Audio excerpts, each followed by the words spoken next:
you are indeed, every one of you are a powerful creator, and to get intentional about what you're choosing to plant, nourish, and create in your life.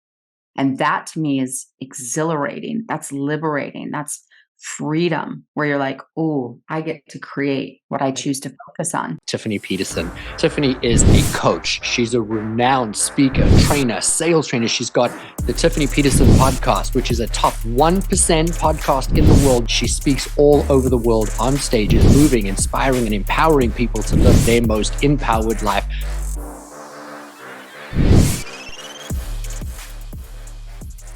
Welcome to the Empowered Life Podcast. My name is Rudi, and today we're joined by somebody that has recently become an incredible person in my life that I love, adore, and have a tremendous amount of respect for. And today we have the privilege of connecting with Tiffany Peterson. I recently had a conversation with her for an hour, last week, Monday, in fact. And it was just one of the most beautiful, heartfelt conversations that I wish the whole world could be privy to. And to just hear how she shows up and how she speaks when no one else is watching, when no one has got any other benefit than the person that she's connecting to. And so I'm just super excited to bring her today onto the Empowered Life Podcast. Tiffany is a coach. She's a renowned speaker, trainer, sales trainer. She's got the Tiffany Peterson Podcast, which is a top 1% podcast in the world, which I have to stress is an unbelievable accolade to be able to do in podcasting today. But more than that, she speaks all over the world on stages, moving, inspiring, and empowering people to live their most empowered life. And so it makes all the sense in the world that we feature today on the Empowered Life Podcast. Tiffany, thank you so much for joining us. Oh my goodness, friend. I'm so grateful and excited to be here with you. And y'all can catch Rudi's show when he's talking about this rich conversation. We both cried in the episode, right? I got emotional. We had some real talk. But you just brought so many gems, and you guys can find that on my show, as he mentioned, Tiffany Peterson Podcast. Is pop over and listen to Rudi's wisdom there, because it is rich. It's so good. But what a joy to be with you. And just again, like you were saying, I love the way that we connected and just the genuineness of that. So thank you for having me. I am so excited. And I love that you started the conversation off with hello, friend. And that is really what it feels like when people do business with you, when people meet you, when you speak on stage. You have an ability to create an instant connection. And that is a very rare and very unique skill. And we'd love to learn a little bit about that as we go throughout today's show. You're on the Empowered Life Podcast. So I want to ask you, what is your meaning and or definition of living an empowered life? I love the word empower, and it reminds me also of the word embodiment or embody, right? Like you were saying, is I think for me, the most important work I'm up to in the world is walking my own talk and living my own coaching in the way of those core principles, right? In the way that we're showing up. And so if I'm empowered, to me, that's like I'm choosing to be in the driver's seat of my own life, right? I'm taking ownership of that. I'm in a space where I'm seeing that I get to be a conscious co-creator with the life that I'm in. I didn't create my life, right? That was up to God and life, universe, and my parents and my great grandparents and beyond that lineage of how I'm in this physical body and in this experience. But I'm consciously, I believe in co-creatorship with my higher power of creating with intention a life and that you and a business, right, that you are passionate about. And so for me, that empowerment has a lot to do with choice and making those choices, which that to me is the heartbeat of great conversation. Is every one of you listening, is you have the power to make choices, right? You're not stuck. We sometimes feel stuck as humans, but a lot of times we're stuck because we're simply, like a lot of the great work you do, we're simply just telling the same story again and again. We're thinking the same thoughts and therefore producing the same feelings and then taking the same or similar actions or lack of action. And so knowing, though, just coming home to, for every one of us, we have the power of choice. And so for me, empower is like power, but you're embodying, right? The embodiment of that is you're living into those principles. But always knowing we have a choice, I think for me, is one of those most empowering concepts. I believe that you can only live an empowered life when you've gone through a journey and you've had a realization, and then you're able to turn around and look back and reflect. And so we always talk about hindsight. So I would love to know, what was your journey? What got you to be where you are today, to be living your empowered life, impacting just millions of people all over the world? Yeah, I mean, again, you look back and, there's the quote that says, you make plans and God laughs, right, Rudi? Can you relate to that? Where Yeah. grew up here. I'm based in Salt Lake City, Utah, where I live.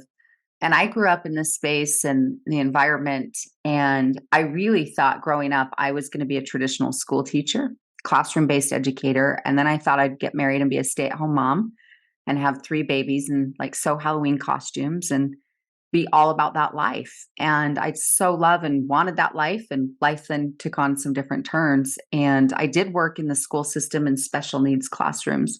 I specifically wanted to be a special needs educator and had a soft spot always for kids with challenges, right? And dynamics. I mean, everyone has challenges, but specifically that audience. And I was an aide in three classrooms over a few years while I was at university getting my education. And then by happenstance or by absolute directed God intersection meaning opportunity, I went on a double date in college. And this woman and the other couple, her dad had a training development company.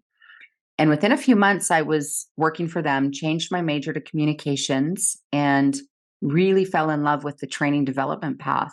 And it was similar to teaching, right? I've always had a teacher heart. And I think sometimes that in life is being open and willing to see that my dream is the same, even though the costume changed, right? Or the platform changed. I always had a teacher heart, even as a young girl, and just that desire to teach and help people overcome their challenges and help them have self confidence and contribute their gifts to the world. And so as I went to work for that company, that led me to then, within a few years, I was working for Stephen Covey, who was just a gem, right? He's since passed on, but what a legend in personal development, professional growth. His classic work, The 7 Habits of Highly Effective People, right? That was on the New York Times bestseller list for years and years. And it's one of those go-tos every year, at least once a year. I go back and reread or listen to that book now at this point. But I went to work for them in sales. And Rudi, I was never going to be in sales. Are you kidding me? Like, how many of you listening can relate to that? But P.S., all of you listening, you're also already in sales, even if it's not in your title, because sales are relationships. You know, like getting engaged and dating and getting married is a sales process, and convincing your kids to go to bed on time or eat their vegetables is a sales process. But really being able to help people get their needs met is the heartbeat of sales, right? That you're a solutions provider. You help solve pain or access dreams or potential. That you're helping people in some way progress in their lives is what it means ultimately to be in sales. So growing up, again, thinking I was going to be a school teacher and be a stay-at-home parent and have such respect for that path. And though God led me on a different path, and that led me to working for Franklin Covey.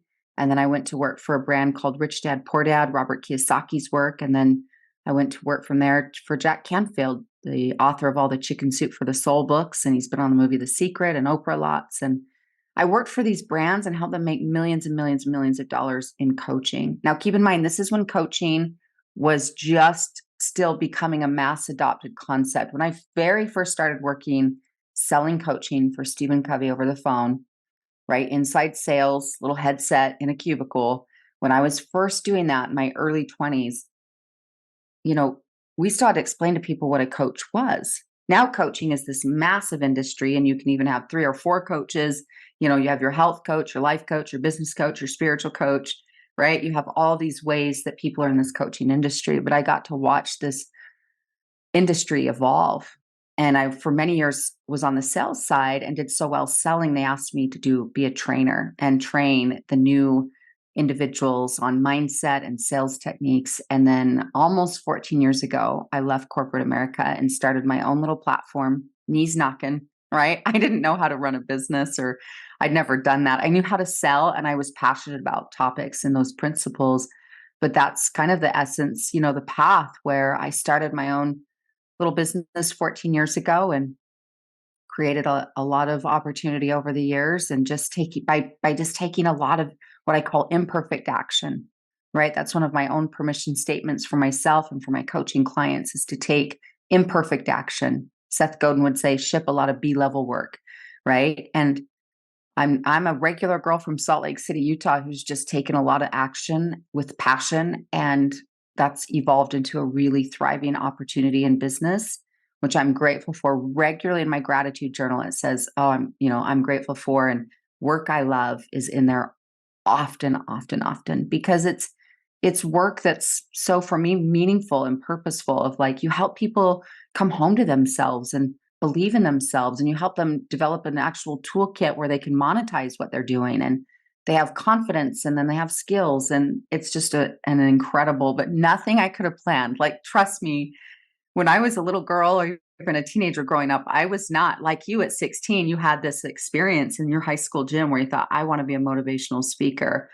That wasn't my path. I wasn't like, I want to be this business girl. I want to start my own business. I want to be on stages. I want to be crushing it. Like, heck no. I wanted to like be a school teacher and raise babies and like, hey, and then it just evolved. And again, a lot of the work I'm up to in the world is very much the same heartbeat, which is helping those kiddos overcome their challenges and bloom and blossom into their, opportunities. So, but that's in essence the path. And of course, there's been seasons in entrepreneurship that have just been awesome, and there's been seasons where you're like, oh, you get your butt kicked, because that's real life. Whether you're an entrepreneur, you're corporate employed, for profit, nonprofit, part time, full time, like part of being human is you go through growth seasons and you go through stuff and you have victories and you have challenges. And we all have that in common. The Empowered Life podcast, we believe that every single moment is preparing you for who you get to become next, and that you're always being prepared. And you wanting to be a school teacher and learning and honing the skill of being able to communicate so softly, so gently to such beautiful, precious souls, and then translating that into an environment that is typically very hard and very aggressive. And you bring your soft, beautiful, nurturing, loving approach to what it is that you do, was what really pressed upon me when I first met you. We Mm. spoke before we hit record. I just shared with you after you and I had recorded your podcast. I went to my wife and I said, man, I just love Tiffany. I was like, I just love how she shows up. And I had spoken about how we had met at this event where there's all these personalities. Everybody's in the room. Everybody's wanting to be seen and heard, and wanting to create an impact. And yet, you just so beautifully, so confidently took your space. And when we met, I just knew this is somebody I want to foster a relationship with. And we neither rushed to create this artificial relationship, but just organically started to grow and organically started to blossom. And that's one of the qualities that I just so love about you. But you do it so naturally because on your website, you refer to your clients, you refer to people coming to you as your friends. When you connect with somebody on your podcast, you're like, hey, friend. When you answered my phone call, you're like, hey, friend. When we started today's podcast, you're like, good to be here, friend. And it's Mm. because you create these relationships. And you referenced a little earlier, and I already know you are a powerhouse when it comes to training, coaching, developing, and moving salespeople forward. We're talking 5, 10, 20, 30 times growth. And that is a skill set that can easily be adopted into any business, and that's what you do. But I think it's not what you say, it's how you deliver it. It's how you approach, and it's who you are as a person. And it's why I'm excited to have you on the Empowered Life podcast. So many people say, I want to have, be, do, or achieve that thing, but they look at themselves and think, well, there's no way I could do that. Or I don't have those traits. I don't have those characteristics. And yet you are organically showing up as you. If anyone listening to this podcast were to go back and re listen and start from the beginning, if we just took the names away of the people that you've worked with, the companies that you've supported and helped grow and built millions of dollars with, and we were just listening to the words, we would say, oh, what a wonderful lady doing a wonderful thing. And then the minute we talk about who you've been impacting and who you've been growing, then we're like, holy smokes, like this, she's huge. And the impact she's creating is massive. And yet you do it without the air, without the arrogance, without the need to drive your behavior across. And I think that's what speaks so beautifully into the success that you have. And I want to make sure that our entire audience hears that. Even if you have a quality that you don't have a quality that's required for something that you want, that doesn't mean you're not qualified to be able to do it. And you're doing so many amazing things by being the person that you naturally are. My question that I wanted to ask you, and I wrote this down before we hit record today. Obviously, you've worked for Franklin Covey, Robert Kiyosaki. One of the first books I ever read that wasn't a fictional book. I gave it for about 4 or 5 years as a birthday or Christmas present to every single person I knew because I was so moved and impacted by his book. And then Jack Canfield. I just absolutely love Jack Canfield's work and everything that he does. And so I would love to know from you, having worked within these organizations, that in their own right have changed the face of how we do business.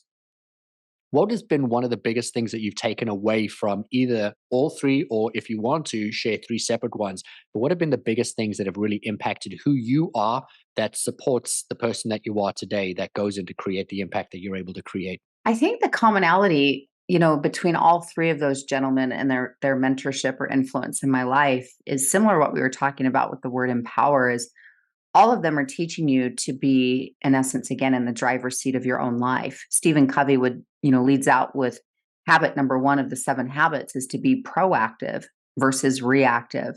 And that in concept of intention, right? It's one of my very favorite words in the English language is to be an intentional creator, whether that's of your life, your relationships, your finances, like Robert Kiyosaki was teaching, is just to become more aware about literally you get to take a very active role in what you're creating. Similar, Jack Canfield, in his very first chapter of his book, The Success Principles, he leads out with a very incredible, powerful life formula that says this: E plus R equals O. And that stands for event plus response equals outcome. And similar with Covey's work, he would say we're all responsible. Response able is between stimulus and response. There's a space for choice. And so when you come to like that powerful principle of E plus R equals O, event plus response equals outcome, is there's all kinds of events that happen to us, right? Some we created consciously, some unconsciously, some just part of being in a human skin suit and doing life, business with other humans, other people's choices, sometimes, directly impact us for positive or negative. And we've had all kinds of events, and we still don't have the power to choose to respond. Right. And so when I think about all three of those gentlemen and what they were teaching in my early absorbing, is I read my very first personal development book, Working for Covey, and working with my very first life coach, Rudi, many, many years ago. And I read the book As a Man Thinketh by James Allen. Right. And it's a small little book, but it is so powerful about the power of our thoughts. That was opened a whole, it was my gateway drug into personal growth. Right. Hey, As a Man Thinketh. And then I read the classic book by Napoleon Hill, Think and Grow Rich, right? Which so many personal growth books have been influenced now, and our current leaders influenced by some of these books written a long, long time ago. And just being aware, that I could, by the power of my thoughts, my focus, and then choices, realizing, wow, I really could be so much more intentional. And I could literally watch the power of my thoughts, think thoughts, and see how that was being manifested. We might use that language, manifested or put into form. And so I'm so grateful that the way my path went, right? By quote, I might say happenstance or maybe perfectly divinely orchestrated. But it was this path of pursuing and following that, that next right step, or where you felt that draw. And so that for me is a lot of what, came from those seasons of my life. And then I just fell passionately in love with helping people turn on the light bulb themselves, right? I mean, I think that kind of happens to all of us. We go through something transformational, or there's a health product that we love, or there's a meditation or a healing modality, or there's, the priming experience by Rudi that you teach that's so, you're like, oh, and then you have your own awakening and you want to kind of help share with people. But just even knowing again, I'm the gardener of my own life. And I remember early in my sales career working for Covey, one of my sales trainers said this to me, is that the harvest cannot be prevented. And that to me, and he had posted this around our sales floor. And again, I was brand new to sales. I was never going to be in sales. And here I am in sales, straight commission. You only eat what you kill, so to speak, such a masculine language. But I mean, it's fun because you see me now of who I've become. But in my corporate days, I really kind of took on a lot more masculine energy. And I was more of boss babe, make things happen. And I can still activate that. But now I've found this more for me, this groove more so where it's I'm creating with both feminine and masculine, right? You need both, and men and women both have both. And I know that's not the essence of the question, but back to those days when he said the harvest cannot be prevented. Your harvest is coming. Every single one of you listening, your harvest is coming.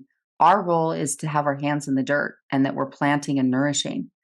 And are you doing your part to show up in your garden to plant and nourish what you want to see happen? And nourishing relationships, right? Every one of you listening, you're in the relationship business. Even if you don't say, well, I'm not really in sales, you're in the people business. And some of you know directly you're in sales and you welcome it and love it. And you're like, I love being in sales. Like, I love making money, Rudi. I love it. And it's just fun. But the money is simply an exchange of value for what you're bringing to the world, to the marketplace. And so show up and add more value. As Tony Robbins would say, dollars follow value. And so when I heard that years ago, the harvest cannot be prevented. That's universal law that what you plant and nourish will manifest itself.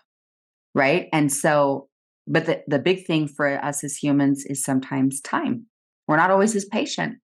It's like we might start something for a week and it's like, well, I ate healthy for a whole week, but I'm not instantly, 3 sizes down and in buff and in good shape. It's like the habits that we do regularly. And that's true in our health and our bodies, our businesses, our marriages, our relationships, is the power of our thoughts, right? It's like, but the harvest is coming for positive or negative. It's always coming.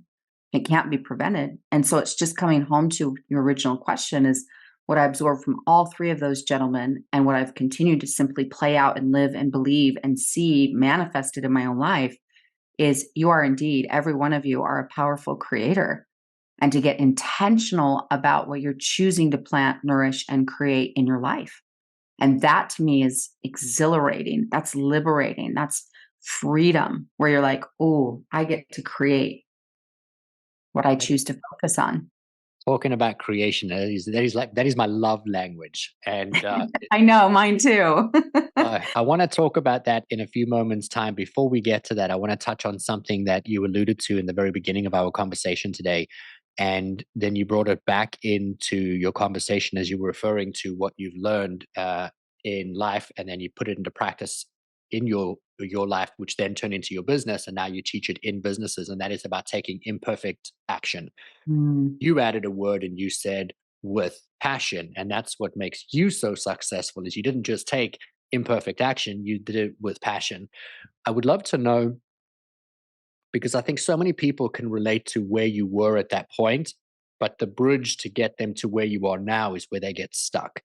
And that is that you were working with such incredible brands. You were the most successful salesperson. You were driving all of this growth, making them millions of dollars, earning a really healthy income. Life was very stable for you. You know, you had these 3 very big brands that you supported, but then you left. And 14 years ago, you decided to do this for yourself. And you said, wobbly knees, you didn't know how to do it. You went forward. So, what gave you the courage to say, you know what, I'm going to leave what I've got that's good so I can do something that's Mm. unknown without the guarantee that it's going to work?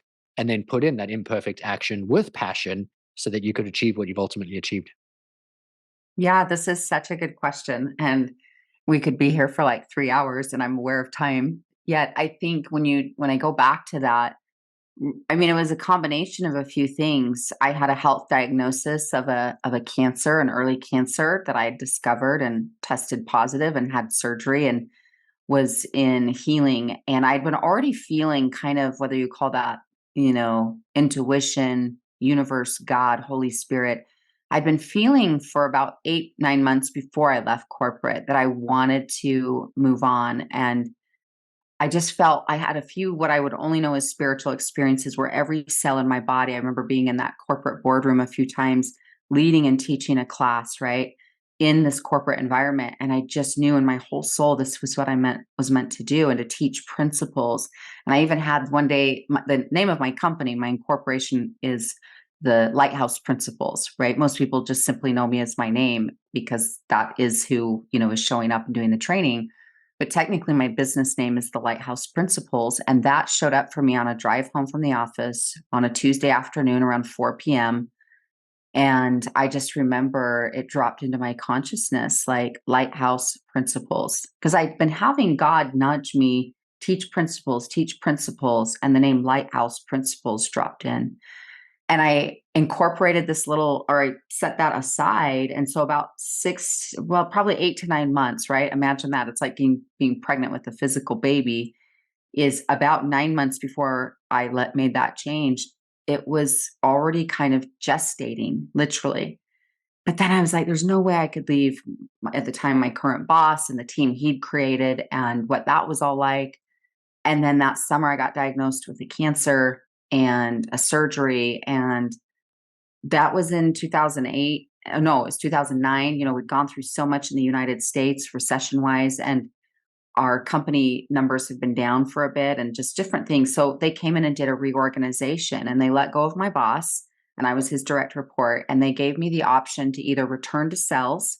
And I made the same healthy income, whether I was selling or I was teaching or as this corporate trainer. But I was now so passionate about training. So the universe kind of opened up this opportunity to either take a severance or go back to selling.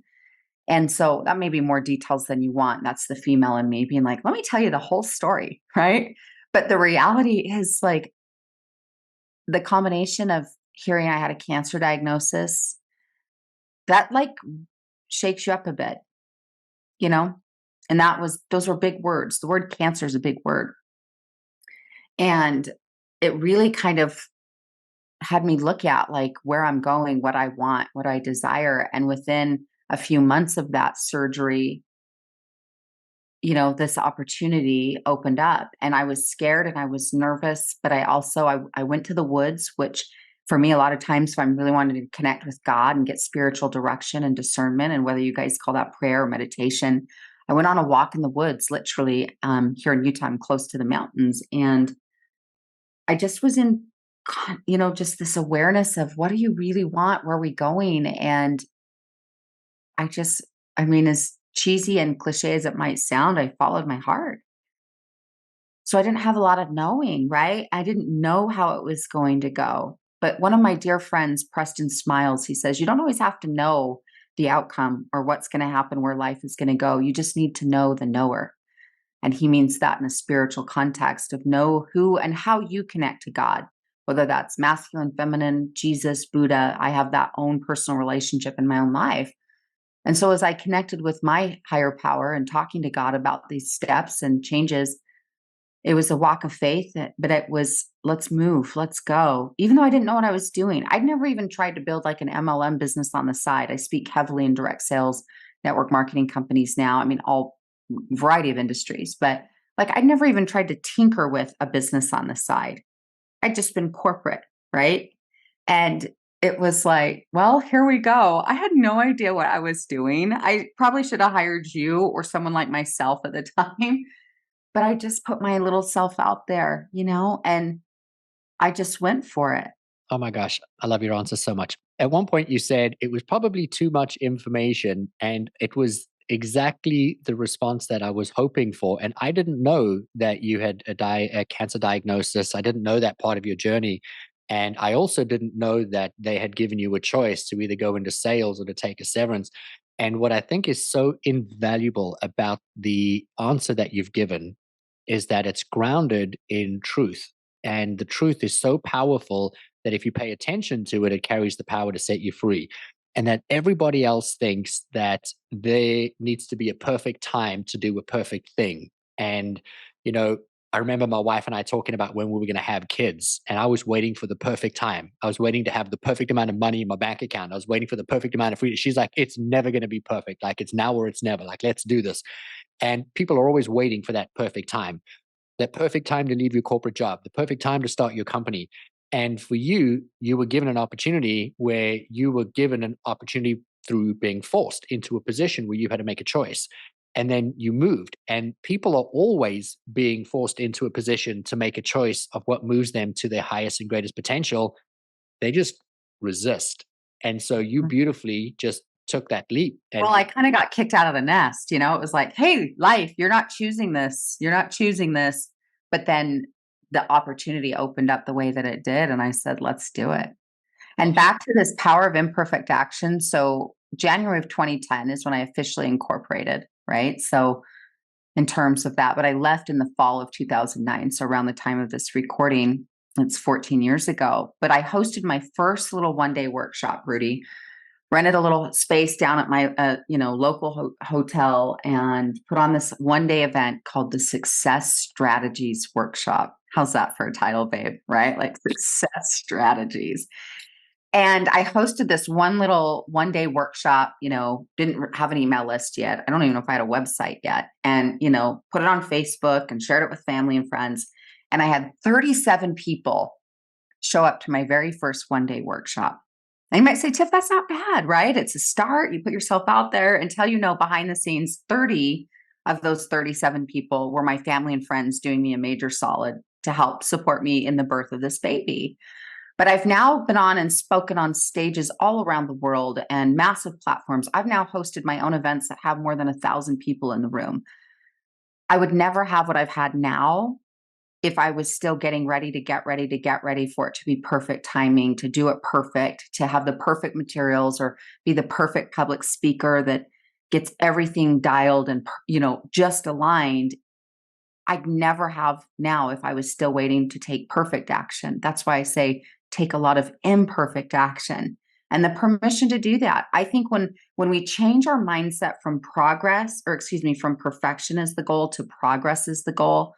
Really, it's like we hear that cute statement go around the internet, cute quote card. It's about progress, not perfection. And we go, oh, yeah, that's cute. Post, share that, which it is cute. But when you actually live it, it's where so much life happens. And so, again, you think about where I am now, and, it's like these cool things that I've gotten to do and create and be part of. But again, it's just the willingness to take the imperfect action and realizing what you said with what your wife said, it was absolutely right. Right. And having kids is like, there isn't a perfect timing. That doesn't exist. There's only choice. Mhm. There's only choice. Like, what do you choose? And again, when I say that, I'm not being demeaning to myself. When I say I'm just a regular girl from Salt Lake City, Utah, I'm not saying that in a demeaning way. I'm confident in who I am, and I bring a lot to the party. I'm a phenomenal coach. I know how to help people create transformation.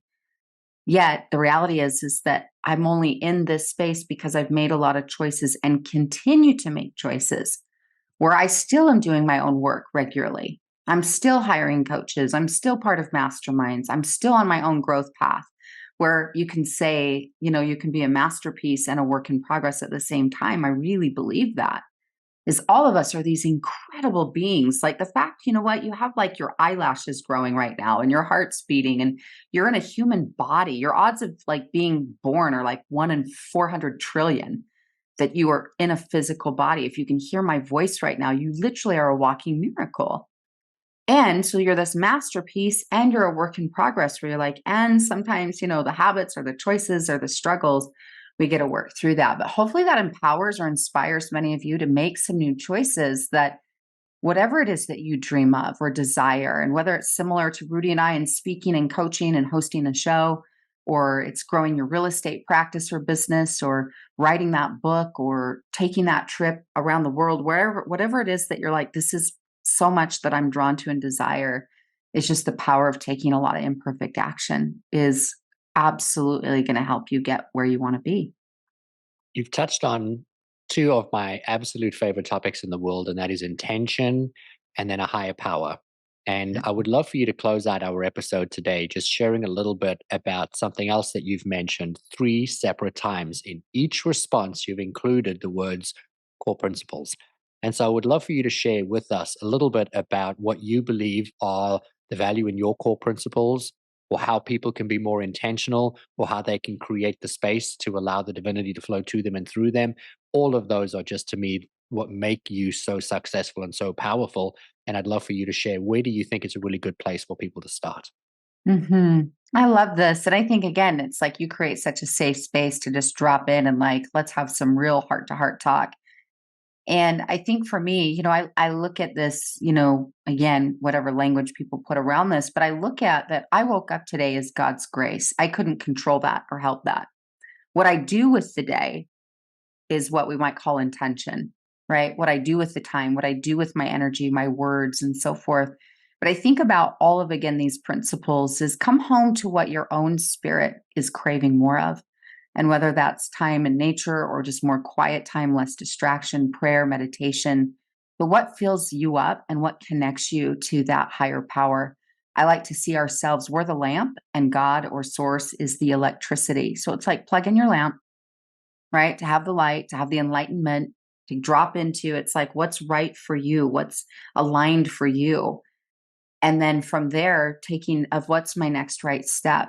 I'm a big lover of, visioning and dream casting and writing things out and giving yourself time and space then to write it, create it, and then visit it is allowing yourself just even in this moment, even if you just practice the power of intention, like how do you want to show up for the next hour or show up at the office or when you transition into home life with your sweetheart, your kiddos, if applicable, or your friends, or even being at the grocery store, just choosing to be more present where you're at in this moment and start practicing. I want to be more intentional of how I show up, what I'm creating. And then from there, of course, if it's like I want to grow online or I want to develop this thing or I want to develop this hobby or see my sales or my team revenue growth increase, here's the culture I want to be fostering. Whatever this applies to you as you just come home to more of that intention is see the vision, visit the vision, and then be more intentional about how you're showing up and what you're creating. So such a joy, my friend, to be with you. Thank you for having me. This has been such a rich conversation. Now, you mentioned earlier that we could have been talking for at least 3 hours on any one of these topics, and we really could. We could spend days speaking on them. And I just want to say thank you so much for how you've poured into all of us today, all of the nuggets that you've been dropping. I want to one more time just ground that your energy, how you show up, the confidence that exudes from you, the not need to push or drive an agenda, but instead sit back and just allow it to permeate and fill the space is what so many people can take, because that's where true success really comes from. That only comes from having confidence. And you only have confidence when you know who you are. And you only know who you are when you've sat with yourself and then you've intentioned what you want to do so that when you start to do it, you do it well. And that is exactly who you are. I'm just so grateful for you. Thank you for showing up on the Empowered Life podcast today. To everybody that's listening, I would love for you to share with us, tag Tiffany, what has been your biggest takeaway from today's episode and what are you planning to commit to in your life? Thank you so much for joining us on the Empowered Life podcast. We'll catch you in the next episode. We'll see you soon.